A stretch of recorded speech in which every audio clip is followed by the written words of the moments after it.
جی میں آپ کو بتاؤں، راج صاحب بھی بتائیں گے، ہم سب اس وقت اپنے طور پر بیان ٹویٹ کر چکے ہیں، اس موقع پہ بالکل اسی فیصلے کے دن کر چکے، فیصلے سے پہلے اور جب ایف فیصلہ آئی آر جب چل رہا تھا مدعیت میں فیصلہ درج ہوا، شکایت درج ہوئی اس وقت ہوئی، لیکن اس لیول پہ کہ ہم اسلام آباد پریس کلب میں آپ سے مخاطب ہو جائے، اس پہ اس لیے مجبور کہ بار بار یہ بحث چلتی رہی عدالتوں میں، اور ایک عفت مآب خاتون کا جس کا سیاست سے کوئی لینا دینا نہیں ہے، اس کو ایک شخص کی وجہ سے ٹارچر کیا جا رہا ہے، ذہنی اور روحانی اذیت اس کے اور اس کے بچوں کو دی جا رہی ہے۔ تو پھر راج صاحب اور ہم سب علماء نے مشاورت سے کہا کہ اگر ہم ایک چیز پر شرعی طور پر بالکل کلیئر ہے، روز روشن کی طرح کلیئر ہے، کیوں نہ ہم اس پہ کل کے میڈیا کے ساتھ اور قوم کے ساتھ بات کرے۔ دیر ہو گئی لیکن دیر آیت درست آیت۔ دیکھیں، جب یہ کیس شروع کرنے کی کوشش کی گئی، ہم نے اس وقت بھی اس کے خلاف میں نے خود ٹویٹ کیا تھا، اور ہزاروں لوگوں نے اس کو اپریشیٹ بھی کیا، سنا تھا، لیکن یہ ہے کہ اور بار بار بیچ میں کرتے رہے ہیں، کسی محکوم کرتے رہے ہیں، مذمت کرتے رہے ہیں، گفتگوؤں میں کرتے رہے ہیں، میڈیا سے بات چیت میں کرتے رہے ہیں، تو یہ جو صورتحال اتنی آگے انہوں نے بڑھا لی ہے، ہمیں واقعی مجھے توقع نہیں تھی کہ اتنا آگے جائیں گے، مجھے واقعی توقع نہیں تھی کہ اتنا آگے جائیں گے، اور یہاں تک پہنچ جائیں گے کہ بالکل ہی اپنے آپ کو ننگا کر دیں گے یہ لوگ۔ افسوس کا مقام ہے کہ اللہ کے بڑی جرت چاہیے نا کہ خدا کے حکم کے مقابلے میں بندہ کھڑا ہو جائے، فرعون کی طرح نا۔ فرعون کہتا ہے کہ انا ربکم الاعلیٰ، رب کا معنی پتہ ہے کیا ہوتا ہے؟ مالک ہے، اس کا حکم چلے گا، انا ربکم الاعلیٰ۔ اللہ رب کی حیثیت سے قانون بناتا ہے، آرڈر جاری کرتا ہے سارے، یعنی قانون میرا، آرڈر میرا، سسٹم میرا۔ یہ جو ہے نا اللہ کے حکم کے مقابلے جب ہوتا ہے انسان، تو پھر اس وقت فرعون ہوتا ہے۔ یہ ایک فرعونی فیصلہ ہے اور بہت غلط ہوا ہے، خدا گواہ ہے، دکھ ہے یہ۔ اور مجھے بعض اوقات ہوتا ہے شاید جج صاحب کو اتنا پتہ نہیں تھا کہ میں کیا کر رہا ہوں یا کیا کروایا جا رہا ہے نا۔ خدا نہ کرے اس طرح کے فیصلے کریں کہ ایسا دین کی بنیادیں کھیڑنے کے برابر ہو جائیں، فیملی کو تباہ کر دیں، خاندان کو تباہ کر دیں۔ یہ توقع نہیں تھی واقعا۔ ویسے ایک منٹ میں ایک چیز اور ایڈ کر دوں جی۔ جس وقت یہ ہوا تو تمام لوگوں نے، جیسا راجا صاحب نے بیان کیا، پیر صاحب نے بیان کیا، ہم تمام لوگوں نے نہ صرف اس کو فوراً کنڈیم کیا، ہم نے اس کے حوالہ سے ٹویٹس کیے، تمام پریس ریلیز جاری کیے گئے، اخبارات میں، سوشل میڈیا میں، الیکٹرانک میڈیا کے اندر۔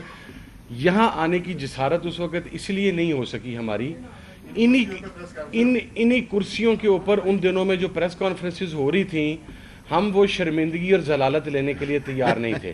اس وقت اس پریس کلب میں داخل ہونے کا مطلب ہی کچھ اور تھا۔ تو اب چونکہ اس حد تک سیف ہے کہ چلو شاید کوئی پروڈکشن آرڈر جاری ہو جائے تو ہماری بچت ہو جائے، اس لیے اس ایشو کے اوپر اب یہاں پر آئے ہیں۔ سٹینڈ اس ایشو پر پہلے ہی بڑا کیٹیگرائز کر کے کلیئر کر کے لے چکے تھے، نئی چیز نہیں۔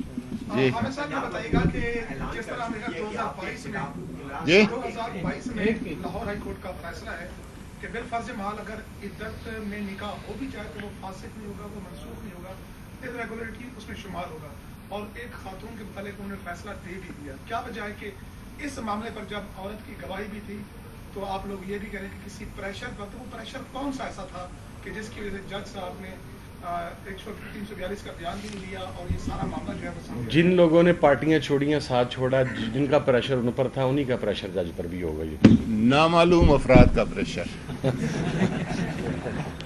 نام معلوم تو آج کل ہیلے بھی ہوگا۔ سر یہ بتائیے حکومت کی طرف سے عمران خان کے خلاف ایک اور مقدمہ درج کرنے کا کل بخاری صاحبہ نے پریس کانفرنس کی اور اعلان کیا، تو سر کس طرح حالات جا رہے ہیں؟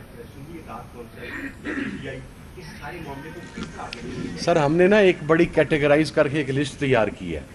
اگر تو وہ پنجاب اسمبلی نے جو بل پاس کیا ہے وہ اس کا اطلاق ماضی کے اوپر ہوگا، تو پھر خواجہ آصف صاحب نے جو فرمودات فرمائے ہیں افواج پاکستان کے بارے میں، میاں نواز شریف صاحب نے جو فرمودات فرمائے ہیں جنرل ضیاء الحق سے لے کے، کیونکہ اب تو جنرل ضیاء الحق کو بھی وہ بڑی معیوب چیز سمجھتے ہیں نا، اور جنرل راحیل شریف، آصف نواز ججوا، جہانگیر کرامت، کارگل کے اوپر جو انہوں نے کہا تھا کہ فوج نے میری پیٹھ میں چھرا گھونپا ہے، فوج نے، یہی فوج جن کے ساتھ ہیں وہ آج کل، اس نے پیٹھ میں چھرا گھونپا ہے.